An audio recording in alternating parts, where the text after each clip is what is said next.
E aí é o ponto que eu quero, antes da gente começar a falar, a gente precisa, pra tancar o maldito Bostil, a gente precisa lembrar 5 lições antidemocráticas do PT, tá? O PT é um partido, e eu não posso falar senão o Alexandre de Moraes vai prender a gente, mas que tem histórias muito estranhas envolvendo, vamos dizer assim, o sumiço e depois o falecimento de certas lideranças suas no estado de São Paulo. 2 no mínimo, né?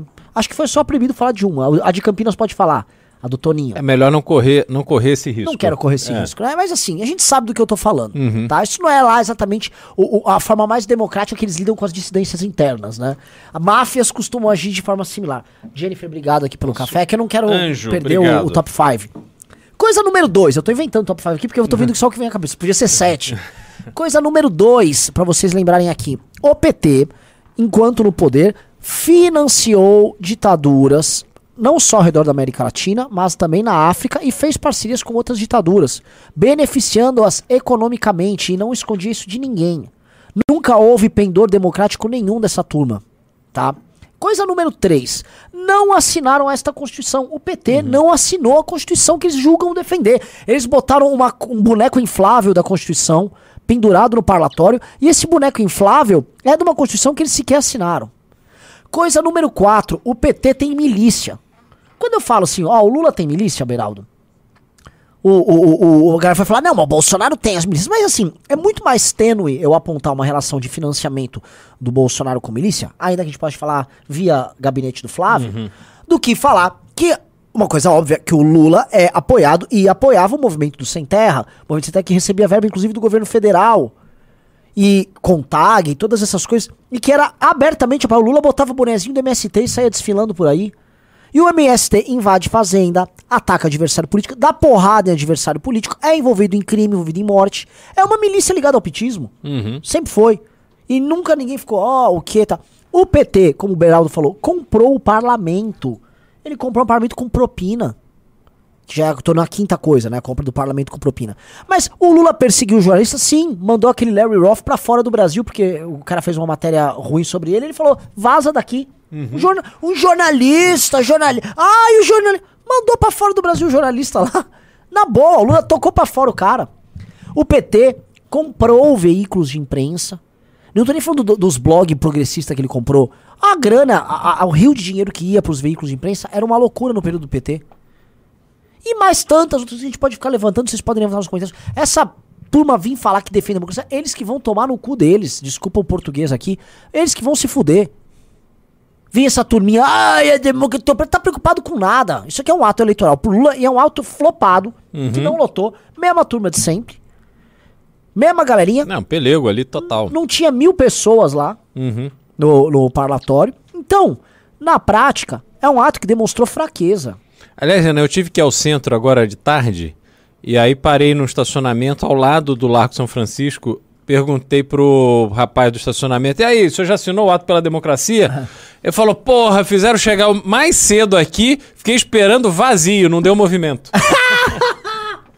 Pior, ninguém veio de carro ali. Esse cara deve ter aqueles ônibus que ônibus, pelego, exato. A ônibus traz o pelego, descarregou o pelego, faz parte do evento e leva para assentamento de volta do... O dono do estacionamento acreditou que todos os advogados que tinham assinado a pessoa da Febraban... Louquíssima para defender a democracia, né?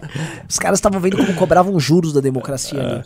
E aí, Beraldão, cara, você olha uma situação dessas, né? E aí eu pergunto pra você, porque assim, de um lado, a gente tá vendo uma fingição gigante. Né? Que é essa fingição afetada, eu tô preocupado com a democracia e tal.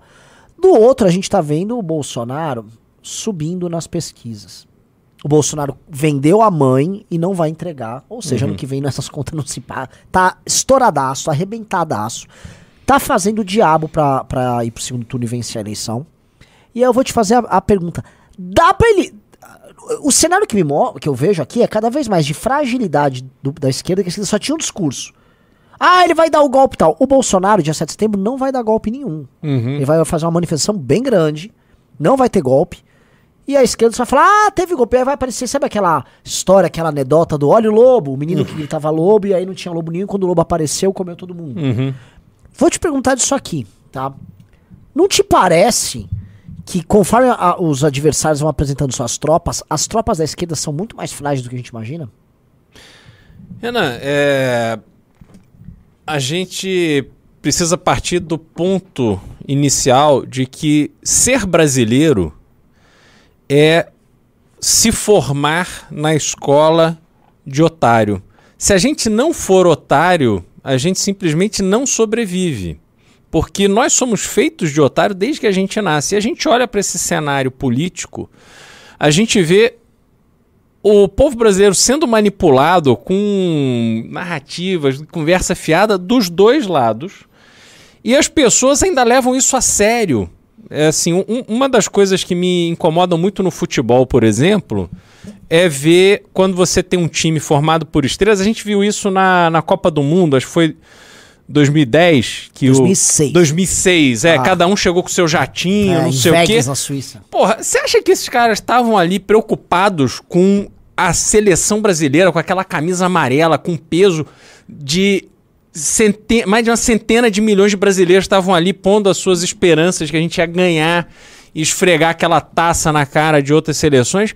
Não, eles estavam cagando pra gente. E basicamente, quando a gente vê a conduta do Bolsonaro, a conduta do Lula, ou a conduta da esquerda brasileira que apoia o Bolsonaro e a conduta dos partidos que usam, que apoia o Lula, e a conduta dos partidos que usam o Bolsonaro para se manterem no poder por mais 4 anos, para saquearem o dinheiro, porque essas denúncias que o Kim faz de forma assim muito firme sobre desvio de dinheiro do orçamento secreto, cidades que estão arrancando 19 dentes por habitante.